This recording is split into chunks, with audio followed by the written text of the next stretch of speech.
오늘 우리에게 주신 하나님의 말씀 마태복음 11장 28절에서 30절까지 말씀입니다. 마태복음 11장 28절에서 30절입니다. 수고하고 무거운 짐진 자들아 다 내게로 오라. 내가 너희를 쉬게 하리라. 나는 마음이 온유하고 겸손하니 나의 멍에를 메고 내게 배우라. 그리하면 너희 마음에 쉼을 얻으리니 이는 내 멍에는 쉽고 내 짐은 가벼움이라 하시니라. 아멘.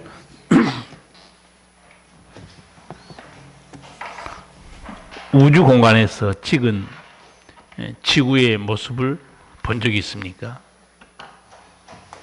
파랗게 빛난 그 지구의 모습 얼마나 아름다운지 모릅니다. 이 땅에서 우리 지구의 모습을 볼 수는 없잖아요. 러시아 전 우주 비행사가 우주에서 지구를 보고 이렇게 감탄했습니다. 우주는 아름답다. 지구는 아름답다. 그리고 인간은 아름답다. 우주 공간에서 본 이 광활한 우주 공간, 그 수많은 별들, 은하수, 얼마나 장관이 있을까요? 더욱이 우주 공간에서 본 지구의 파란 구슬처럼 빛나는 모습, 아마 감탄이 나왔을 거예요. 그러니 지구는 아름답다. 그리고 인간은 아름답다고 말했던 것 같아요.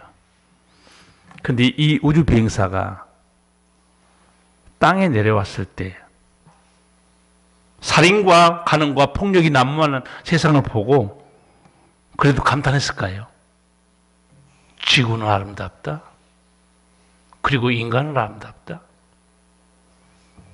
멀리 갈 것도 없이 빌라왕 사기꾼 때문에 아까운 젊은 청년들이 하나 둘씩 목숨을 끊고 있습니다. 그런 모습을 보고도 지구는 아름답다. 인간은 아름답다고 말할 수 있을까요?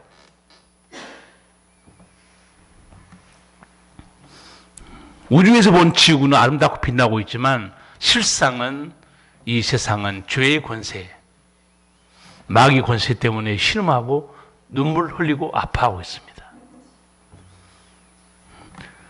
사람이 착한 것 같지만 예수님은 우리 마음을 꿰뚫어 보고 말씀했어요. 너희 마음이 어떤 걸 아니? 너희 마음에서 나오는 것이 살인과 간음과 음란과 비방과 시기와 질투라는 거예요. 이것 때문에 서로 죽이고 상처받고 상처 주고 살고 있어요. 이런 세상이 무슨 아름답고 무슨 평화가 있겠습니까? 여러분, 삶에 평안과 쉼이 있다면 그는 하나님의 선물입니다. 우리 힘으로 얻을 수 없어요. 피곤해 지친 사람, 쉼이 필요합니다. 세상 사람들도 그렇게 말하죠. 열심히 일한 당신 떠나라. 여행하고 재충전해라. 현대인의 가장 큰 고통이 스트레스죠. 온갖 스트레스. 스트레스에 시달린 사람들 치유와 회복이 필요합니다. 여행을 다녀오고 쉬고 그렇게 되면 육체에 피곤한 거, 마음에 피곤한 것도 상당히 회복됩니다. 그러나 죄로 인해서 피곤한 인생, 죄 때문에 두려움과 불안에 시달리는 인생, 쉼으로 치유 안 됩니다. 회복 안 돼요. 마귀로 인해서 고통 속에 살고 있는 인생, 여행 다닌다고 회복 안 됩니다. 꿈도 꾸지 마세요. 번지수를 잘못 찾은 거예요. 죄와 원수 마귀가 주는 이 고통과 아픔 끊어내는 길은 예수님 십자가밖에 없어요.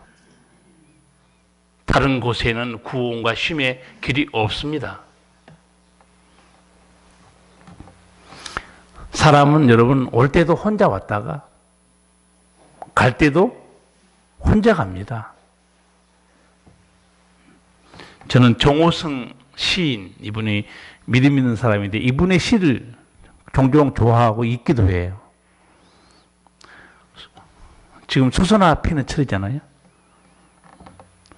수선화에게 이런 시인데 너무 제목은 멋있는데 내용은 전혀 딴판이에요. 한번 들어보실래요? 울지 마라. 외로우니까 사람이다. 살아간다는 것은 외로움을 견디는 일이다. 공연히 오지 않는 전화를 기다리지 마라. 눈이 오면 눈길을 걷고 비가 오면 빗길을 걸어가라. 가끔은 하나님도 외로워서 눈물을 흘리신다.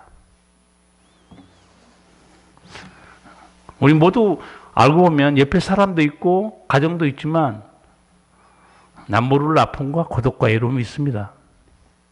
그런데 성도 여러분, 외로움과 고통과 아픔이 운명과 숙명은 아니에요.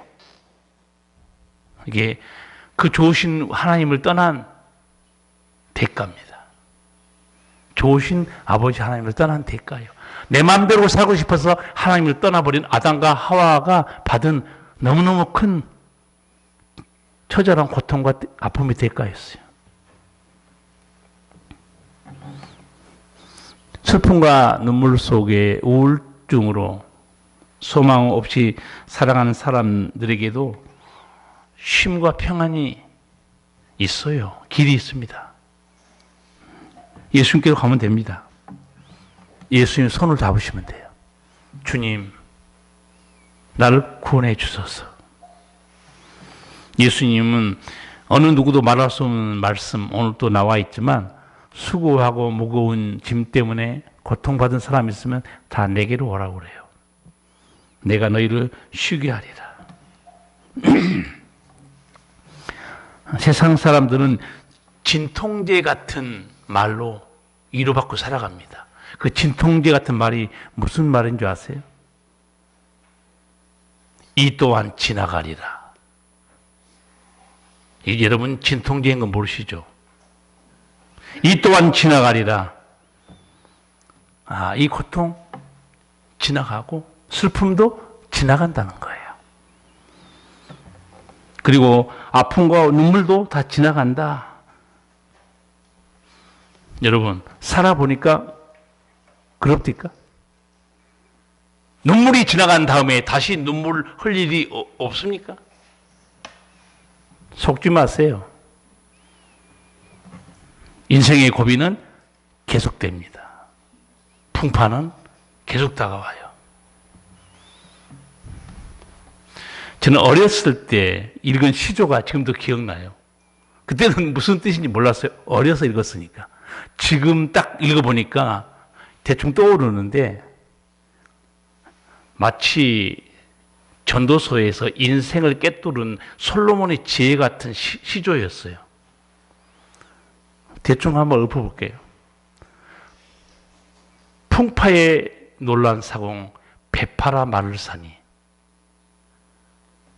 풍파에 배 타고 바다에서 사업하다가 너무 놀래가지고 아유 못해 먹겠어. 배파라 말을 샀어요. 말을 사서 그 높은 산 고개를 넘자 하니 이것도 못 견디겠다는 거예요. 이게 어려서 읽은 시죠. 풍파에 놀란 사공 배파라 말을 사니 높은 재가 물보다 더 힘들더라. 여러분 이 또한 지나가리라. 완벽하게 해주신 분은 예수님밖에 없어요. 진통제입니다, 여러분.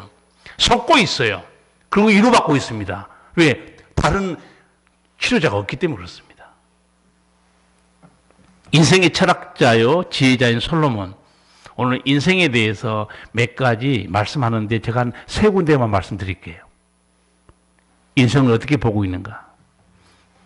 지혜서인 잠언과 전도서에 있는 말씀이에요. 전도서 1장 18절입니다. 지혜가 많으면 번뇌도 많으니 지식을 더하는 자는 근심을 더하느니라. 세상 철학자들하고 말이 다르죠. 세상 철학자들은 어떻게 말합니까? 아는 게 힘이라고 가르쳐 줍니다. 아는 게 힘이다. 솔로몬은 달리 말해요. 지혜를 더하면 번뇌도 많다는 거예요. 지식을 더하는 자는 근심만 더하게 된다. 여러분, 아는 사람이 걱정, 근심 면하고 사는 거 아니에요? 예, 솔로몬이 이렇게 말했을까요? 솔로몬이 말한 지혜와 지식은 인간의 지식과 지혜를 말하는 겁니다. 인간의 머리에서 나온 지혜와 지식으로는 너 번뇌와 너 근심을 절대 해결해 주지 못한다는 거예요. 나중에 성경은 알려줍니다. 하나님에게서 나온 지혜, 지식은 인간을 자유케 하고 구원해 주는데 세상이 알 수 없는 이 하나님의 지혜와 지식의 결집체가 뭐라고 말했느냐? 고린도전서 1장에 나와 있어요. 하나님의 지혜가 바로 그리스도였다고 알려줍니다. 하나님의 지혜가 그리스도였다는 거예요. 예수 그리스도였다는 거예요. 솔로몬은 전도서 2장 23절에서 또 이렇게 말합니다. 일평생에 근심하며 수고하는 것이 슬픔뿐이라 그 마음이 밤에도 쉬지 못하나니. 여러분, 밤에 아무 근심 걱정 없이 초원에 있는 사자처럼 그렇게 대자로 주무십니까? 아멘한 사람이 계시는데 저 아멘한 장모님은 못 믿겠어요. 왜냐하면 정신 오락할 수도 있어요. 왜 밤에도 마음이 쉬지 못할까요? 온갖 근심, 스트레스 때문에. 종곡을 찌른 말입니다. 밤에는 쉬는 시간이에요. 재충전의 시간인데 밤에도 그 마음이 쉬지 못하고 있는 거예요. 이게 인생이에요. 하는 아주 어리석은 질문 한번 해볼까요? 성도 여러분, 사랑하는 사람과 살면 행복할 것이라고 믿었습니까?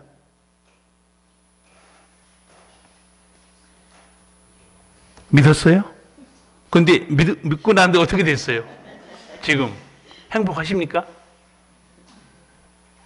눈만 깜빡거리고 있어요. 또 하나 어리석은 질문.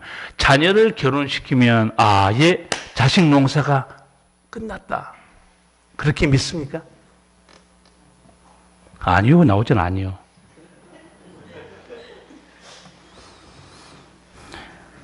이 또한 지나가리라. 그래서 다 지나갔습니까?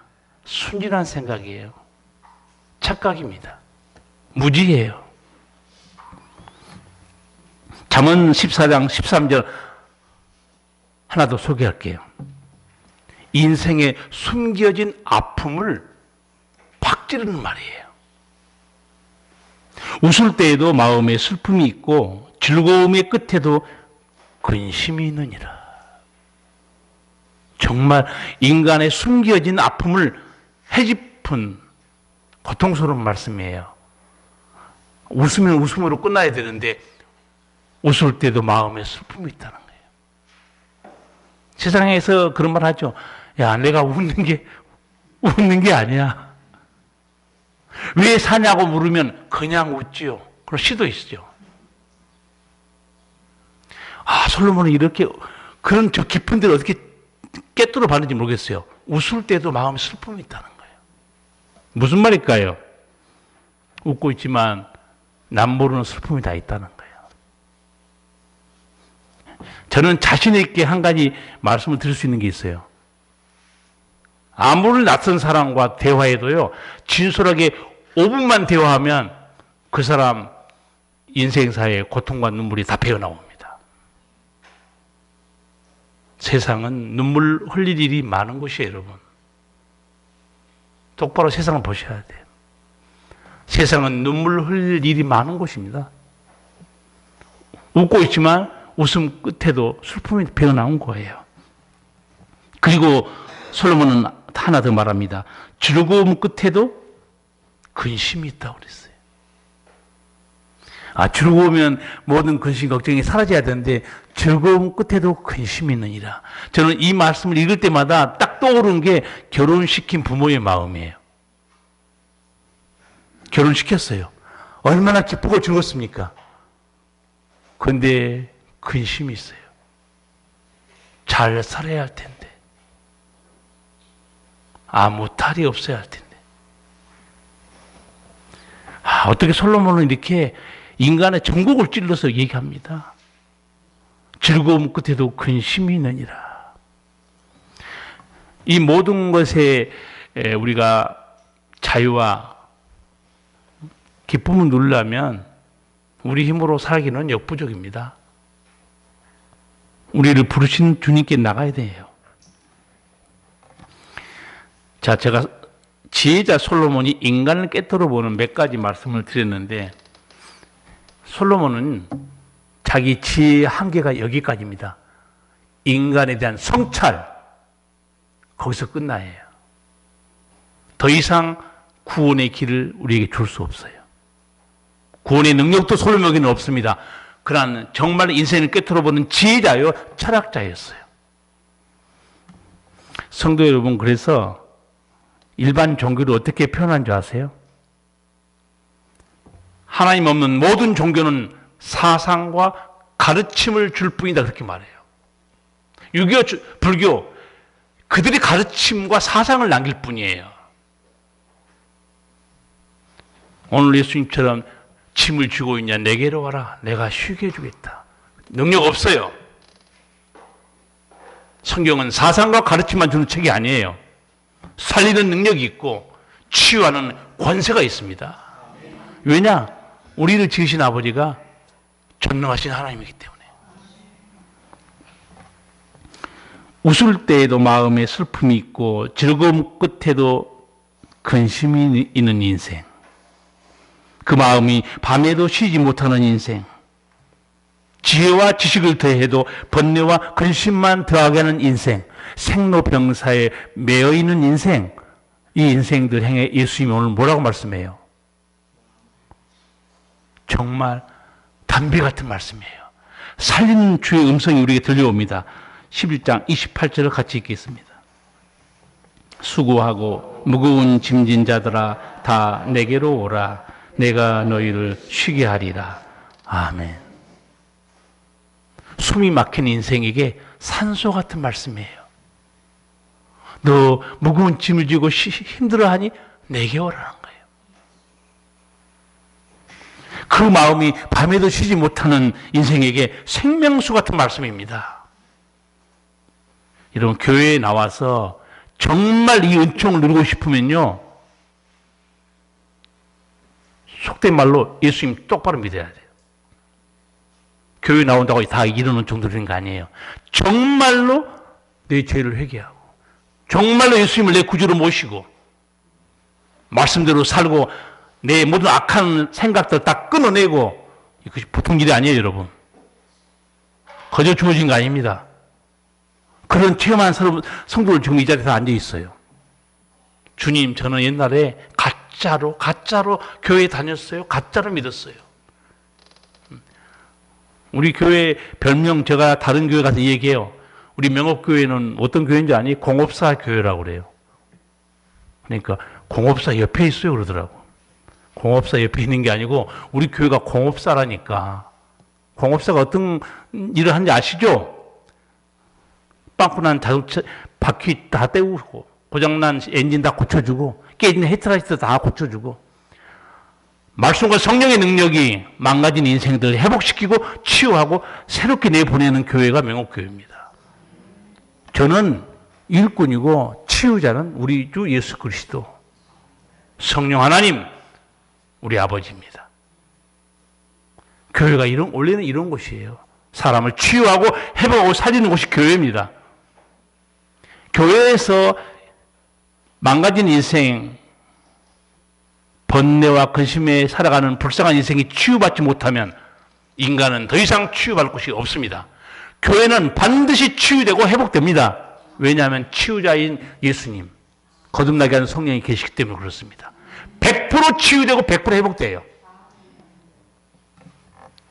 그렇게 역사할 수 있도록 목사가, 성도들이 그런 믿음을 가지고 그런 헌신을 가지고 교회를 세워나가야 돼요. 안 그러면 정말 살 수 있고 회복될 수 있는 교회에 왔음에도 불구하고 살지 못하고 또 실망할 수 있습니다. 우리 책임이 커요. 내가 너희를 쉬게 하리라. 누구에게 쉼을 주겠다는 말씀이에요.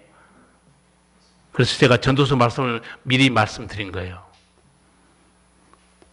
웃을 때에도 슬픔이 있는 인생에게 진정한 쉼을 주겠다는 거예요. 밤에도 마음이 쉬지 못하는 그 인생에게 다 내가 쉬게 만들어주겠다.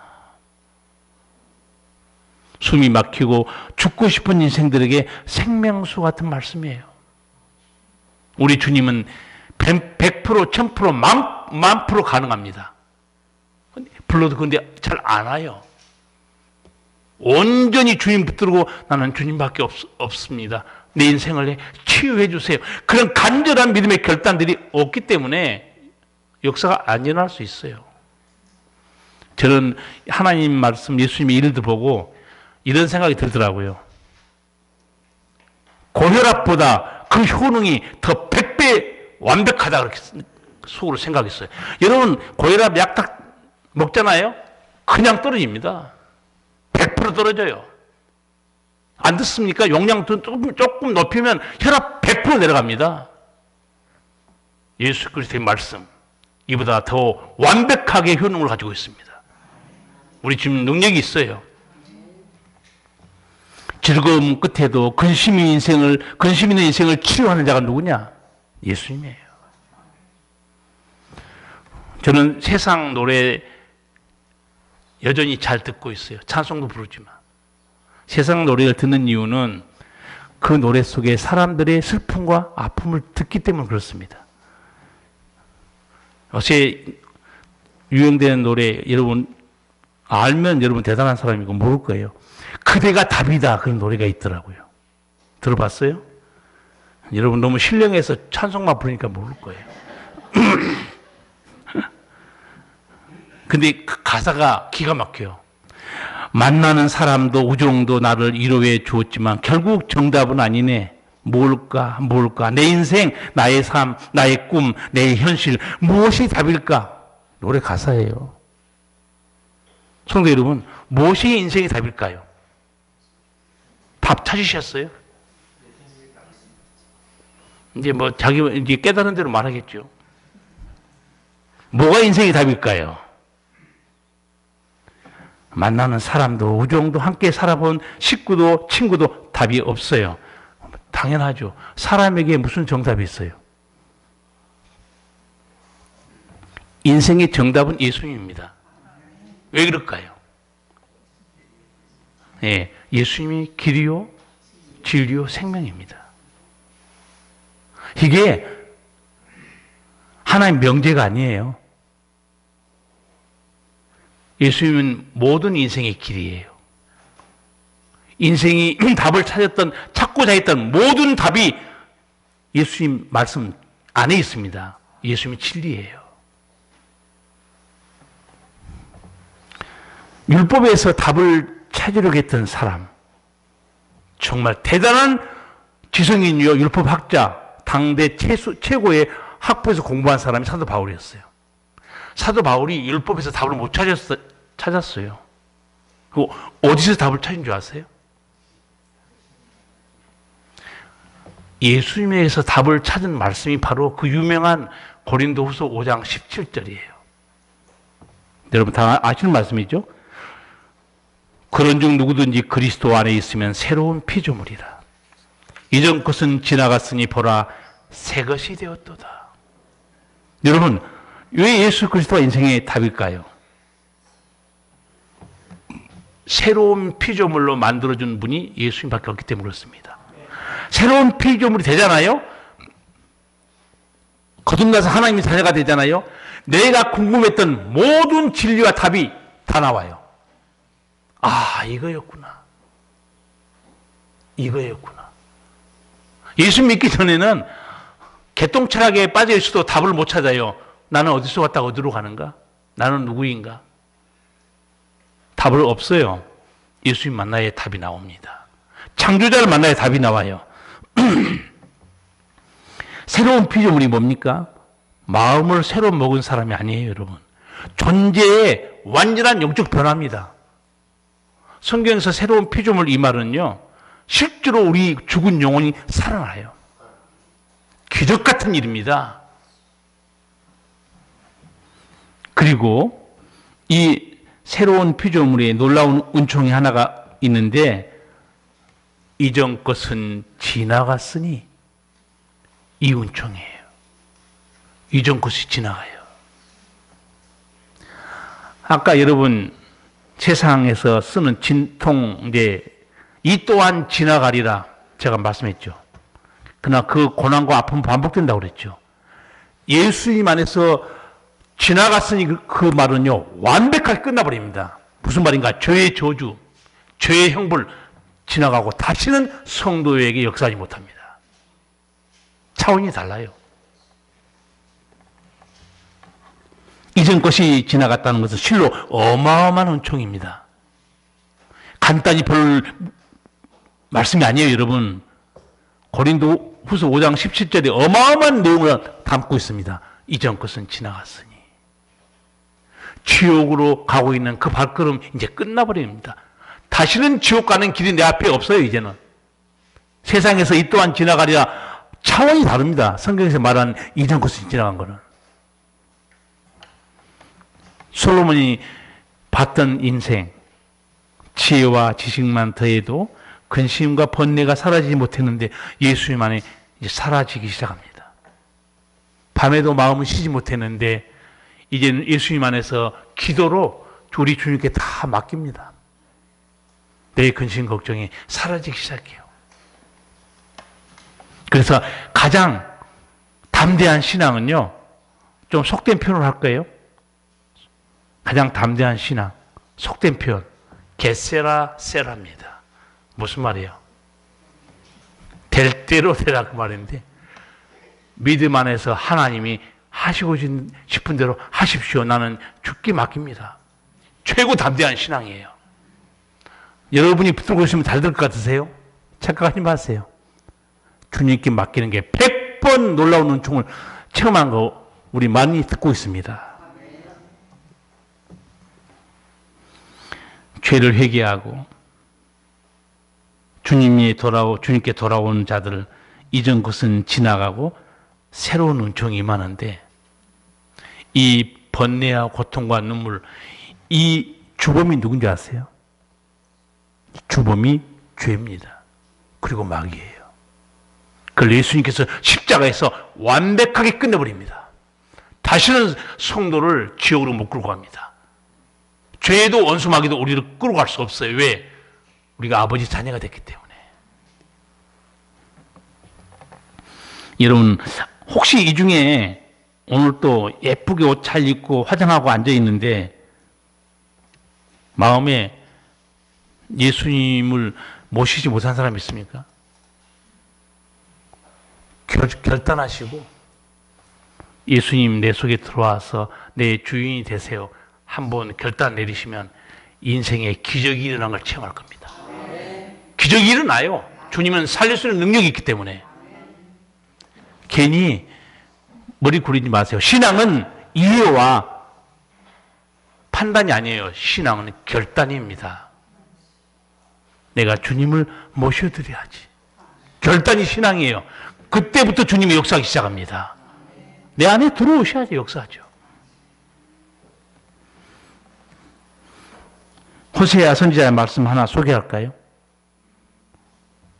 내 백성이 지식이 없어서 망하는도다 그랬어요.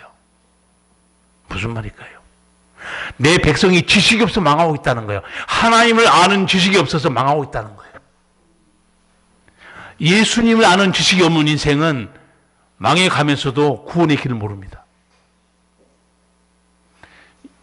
이 요한계시록 보면 어떤 사람이 복되다고 그랬냐면 요한계시록 1장 딱 열자마자 이렇게 말해요. 이 말씀을 읽는 자,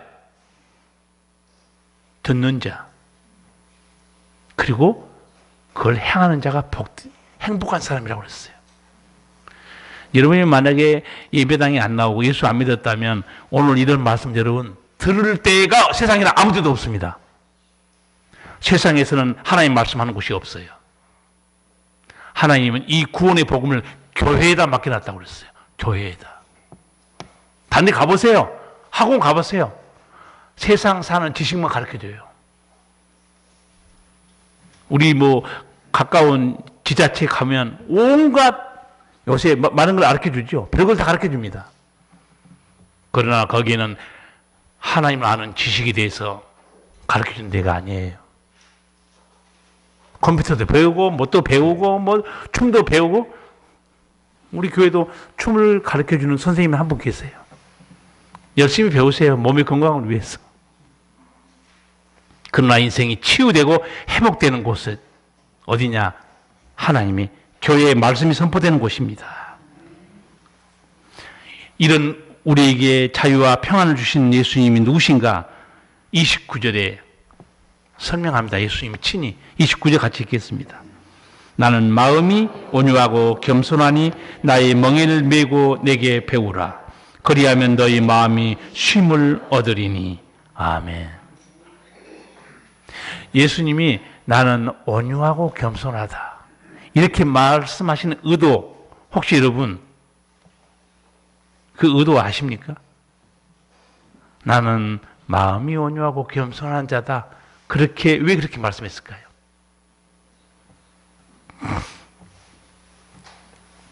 이게 무슨 뜻이냐면 원래 내가 누군 줄 아느냐? 나는 전능하는 하나님이에요. 창조자 하나님. 심판주인데 나는 온유하고 겸손하게 낮고 천한 인간의 모습을 입고 왔다 그 말이에요.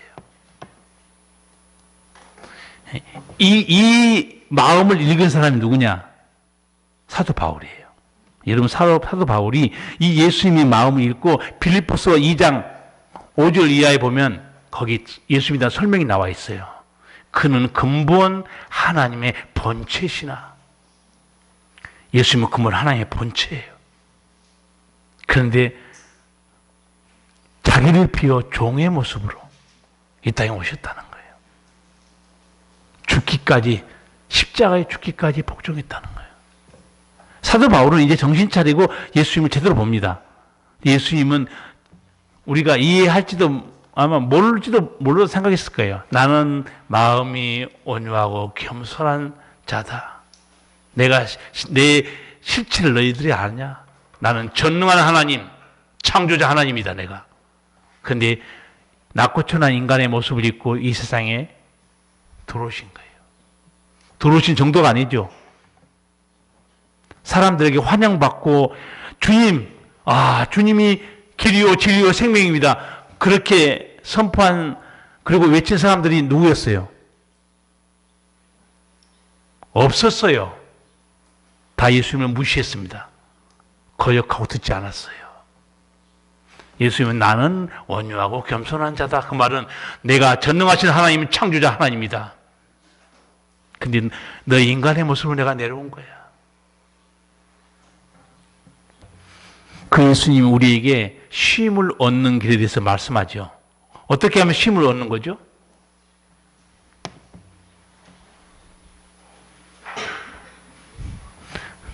나의 멍에를 메고 내게 배우라. 그리하면 너희 마음이 쉼을 얻으리니. 내게 배우라고 그러죠. 예수님께서. 그리고 나의 멍에는 쉽고 가볍다고 그랬어요. 예수님 당시에 유대인들이 이 하나님의 은총을 입으려고 애를 썼던 게 뭡니까?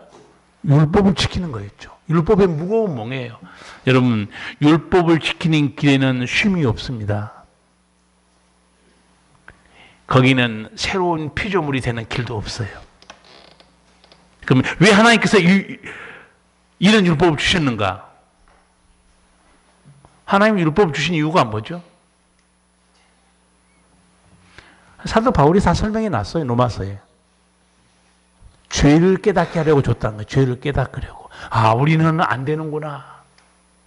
우리는 하나님의 말씀을 지킬 수 없는 죄인들이구나. 율법으로는 죄를 깨닫게 해주는 겁니다. 율법으로는 구원 얻을 육체가 없다고 그랬어요. 예수님의 멍에는 쉽고 가볍습니다. 왜 그러는가 하면 유대인들은 그 율법 10계명 붙어있어 어마어마한 율법을 지키려고 허덕였잖아요. 예수님은 우리 약함을 아시고 은혜를 우리에게 베풀어 주셔 오신 겁니다. 새로운 길을 주셨어요. 그게 뭐냐면 회개와 믿음입니다. 죄를 회개하고 나를 믿으라. 내가 새로운 피조물의 은총, 하나님 나라 은총으로 살게 해주겠다. 이걸 성경에서는 은혜라고 그럽니다. 값없이. 이 은총은 선행과 고행이 있지 않습니다. 수행에도 있지 않습니다. 오직 믿는 자에게 준 하나님의 선물이에요. 웃을 때 마음에 슬픔이 있는 인생, 밤에 또 그 마음을 쉬지 못하는 인생, 죄와 고통에 시달리고 있는 인생, 이 인생에게 예수님 말씀이 또 들려옵니다. 이 대단히 중요합니다. 앞에서는 수고하고 무거운 짐진 자들아 내게로 오라고 그랬죠. 쉬게 해주겠다. 요한복음 14장 27절입니다. 예수님이 이런 지친 인생에게 뭐라고 말하는가? 나의 평안을 너희에게 주노라. 내가 주는 것은 세상이 주는 것과 같지 않다 그랬어요. 아, 나는 얼마나 이 은혜로운 말씀인지 몰라요. 수고하고 무거운 짐진 자들 다 내게로 오라. 내가 쉬게 해주겠다. 두 번째, 내가 평안을 너에게 준다. 여러분 인생 살아보니까 어떻습니까? 평안이 없는 인생은요 사는 게 아니에요. 그 지옥 같습니다. 속이 편안해 살지. 근데 예수님이 말해요. 내가 주는 평안은 세상이 주는 것 같지 않다는 거예요. 이거 좀 깨달아야 됩니다.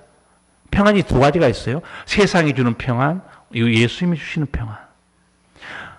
세상의 평안은 어디서 오는지 여러분 아시죠?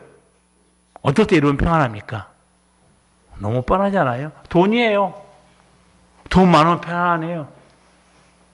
두 번째, 가정이 무탈하면 평안합니다. 내 일터가 돈 잘 벌리면 평안해요. 나이가 들어도 건강하면 평안합니다. 이게 한마디로 말하면 환경이 주는 평안들이에요. 근데 이 평안은요, 하나 둘씩 깨지잖아요. 순식간에 지옥같이 변합니다. 건강 잃어버리면 두려움에 휩싸입니다. 저는 명의 프로그램하고 생로병사를 자주 보는데 60대 된 사람들, 50대 된 아줌마들 나와서 그때는 또 저도 듣도 보지 못한 유방암에 대해서 설명하더라고요. 나는 세상에 뭐 저런 유방암도 있었나? 자기는 꿈도 안 꿨다는 거예요. 그런데 의사 선생님이 진단 내리는 순간에 자기는 인생에 완전히 어둠 속에 떨어졌다는 거예요. 아, 이제 나는 죽는가 보다. 세상에 주는 평안은 돈에서 오고 건강에서 오는 거예요. 가정의 무탈에서 오는 거고. 이거 깨지면요, 순식간에 지옥이 되는 거예요. 근데 예수님이 이렇게 말해요. 내가 주는 평안은 세상이 주는 것과 같지 않다고 그래요. 그러면 예수님이 주는 평안이 뭘까요? 가장 큰 평안은 죄 사함으로부터 오는 평안입니다. 예수님 영접하면 내 죄 용서받고 이제는 죄의 형벌에서 풀려납니다. 그 다음에 거기서 끝나지 않습니다. 예수님이 나의 선한 목자가 돼요. 이제는 예수님이 내 삶을 끌어가고 지키고 보호해 주십니다. 예전에 여러분의 인생에 목자가 있었나요? 자기가 자기 인생의 목자 아니에요? 자기가 주인이고? 자기가 자기 인생을 어떻게 지킵니까? 예수님이 지켜줘야지. 내가 주는 평안은 세상에 주는 것 같지 않다. 내가 너에게 평안을 주므로 앞으로는 죄의 저주와 마귀의 저주가 너희를 건들지 못할 것이다. 걱정하지 마라 이게요. 그리고 예수님이 주는 평안은 성령이 함께 하시면 누리는 평안이에요. 성령께서 우리에게 이길 능력을 줍니다. 담대한 마음을 줘요. 흔들리지 않은 믿음을 줍니다. 그리고 합력하여 선을 이루어 주십니다. 세상에 줄 수 없는 평안이에요. 혹시 성도 여러분, 아까 말한 대로 세상이 주는 평안, 내가 혹시 그런 평안을 누리고 있지 않는가 생각해 보셔야 돼요. 돈에 문제가 생기고 건강에 문제가 생기고 가정에 문제가 생길 때 진짜 목사님 나 못 살겠어요. 여러분, 그런 성도는요, 예수님의 평안을 배우지 않은 사람이에요. 예수님의 평안을 배운 사람은 환난 날에도 찬송합니다. 우리 잘 부르는 찬송가 있죠? 주 안에 있는 나에게 딴 근심이 있으랴. 십자가 밑에 나가 내 짐을 풀었네. 그 두려움이 변하여 내 기도 되었고 전날의 한숨 변하여 내 노래 되었네.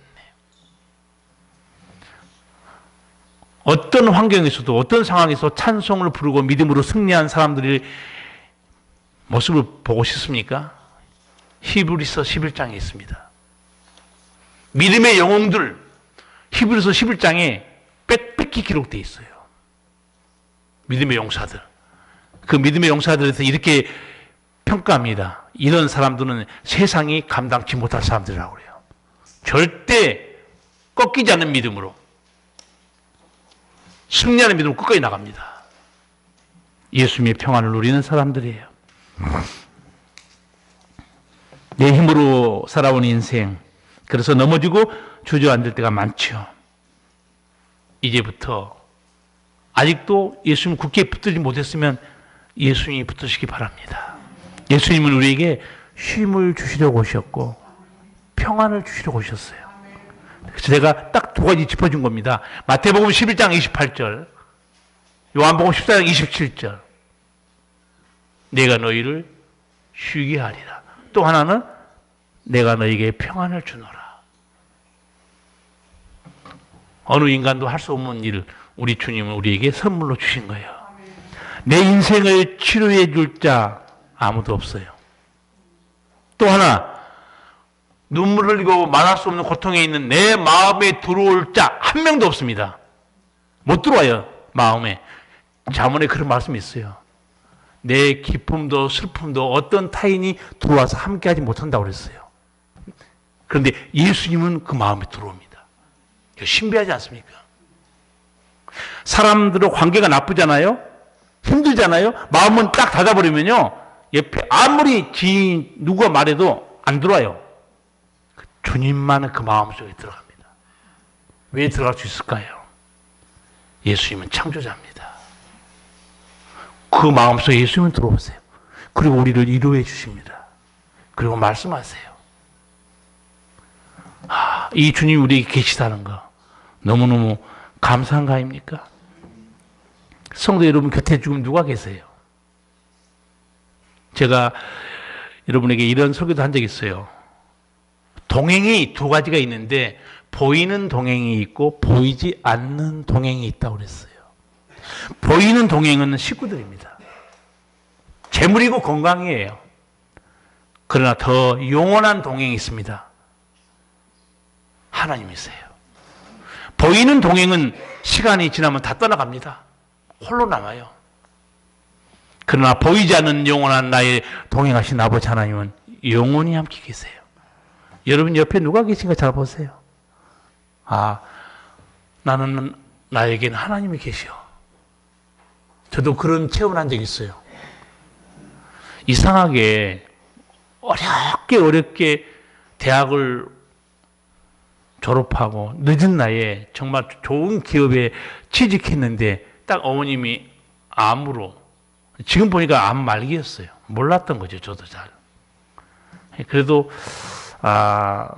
처음 봉급 타서 어머님 손에 드렸어요. 저희 동네에서 저희 아버님이 너무 주님을 사랑했기 때문에 집안이 너무 어려웠어요. 주자가 술 주자예요.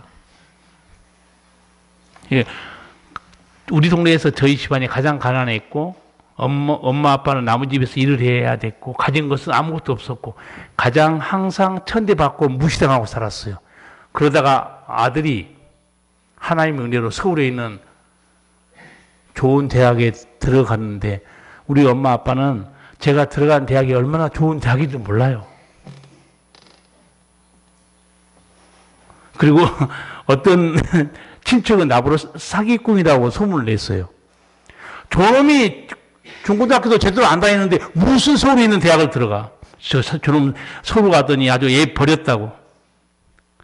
나중에 훗날 만났어요. 그 삼촌 만나서 삼촌 검정고시 아세요? 그랬더니 나보다 더 무식해. 검정고시가 뭐냐? 그러더라고. 그런 게 있어요. 그 시험 보서 합격하면 고등학교 자격도 주고 중학교 자격도 줍니다. 그렇냐. 그래서 제가 대학을 들어간 겁니다. 하나님의 은혜로 저희 가정도 저도 구원받고 우리 부모님에게도 제가 천국 복음을 전해드렸어요. 너무 감사한 거는 두 분 다 예수 복음 듣고 세상을 떠났고 저는 산소에 갈 때마다 산소에 가면 이제 부모님 무덤 있잖아요. 근데 단 1도 부모님이 여기 계시다는 생각이 하나도 없어요. 우리 아버지 어머니는 하늘에 계시지. 그거 마음 그렇게 먹을 수도 없잖아요. 대부분이 시신이 여기 지금 누워 있잖아요. 부모님이. 단 1도 부모님이 여기 계시다는 생각이 하나도 안 들어요. 우리 어머니 아버지는 하늘에 계시구나. 천국 가면 만나겠죠. 우리에게 평안을 주시고 쉼을 주시는 분이 누군가? 우리 주 예수님밖에 없어요. 그래서 내가 묻는 거예요, 여러분이. 내 곁에 여러분 누가 있습니까? 하나님을 찾는 자는 하나님이 항상 같이 계세요. 기도하는 자, 응답하시는 예수님이 거기 항상 계십니다. 예수님 찬양하는 찬양, 저는 94장을 너무 좋아해요. 예수님은 누구신가? 우는 자의 위로와 없는 자의 풍성이며 천한 자의 높음과 잡힌 자의 노임되고 우리 기쁨 되시네. 예수님이 누구신가? 알고 싶으면 찬송가 94장 읽어보시면 답이 다 있어요. 우리 모두 웃을 때에도 슬픔이 있는 사람들이에요. 지금도 그렇습니다. 즐거움 끝에도 우리 모두 근심이 다 있어요. 지금도 밤에 쉬지 못하는 게 우리들이에요. 더구나 죄와 원수마귀 형벌 때문에 우리는 한때 지옥 갈 뻔한 사람들입니다. 이런 우리들에게 하늘 아버지께서 예수님을 보내주신 거예요. 그리고 예수님 우리를 불러요. 수고와 무거운 짐진 자들이 있느냐? 내게 와라. 내가 쉬게 해줄게. 내가 너에게 평안을 준다. 세상이 줄 수 없는 평안이다. 여러분, 이 예수님 품 안에서 행복하고 환난과 고난을 이기며 그 날에 어두운 날에도 찬송 부르는 믿음으로 승리하시기를 축복합니다. 기도하시겠습니다. 살아계신 우리 아버지, 허물과 죄로 죽은 우리를, 소망 없이 살아가는 우리들, 생로병사에 매여 살고 있는 우리들, 우리 주님 오셔서 우리를 부르셨습니다. 내가 너희를 쉬게 하리라. 수고하고 무거운 짐이 있으면 내게 가져오라. 내가 너에게 평안을 준다. 내가 주는 평안은 세상이 주는 것과 같지 않다. 아버지, 오늘 또 우리 성도들 중에 여전히 웃음 가운데도 슬픔이 있는 성도들, 이 주님을 마음에 모시고 주여 내게 평안을 주소서. 내 삶을 치유하시고 회복시키시고 쉼을 주옵소서. 간절한 기도를 하나님 드리게 하시고 주님을 모셔드림으로 세상이 줄 수 없는 평안과 은총을 누리게 하여 주시옵소서. 예수님 이름으로 기도하옵나이다. 아멘.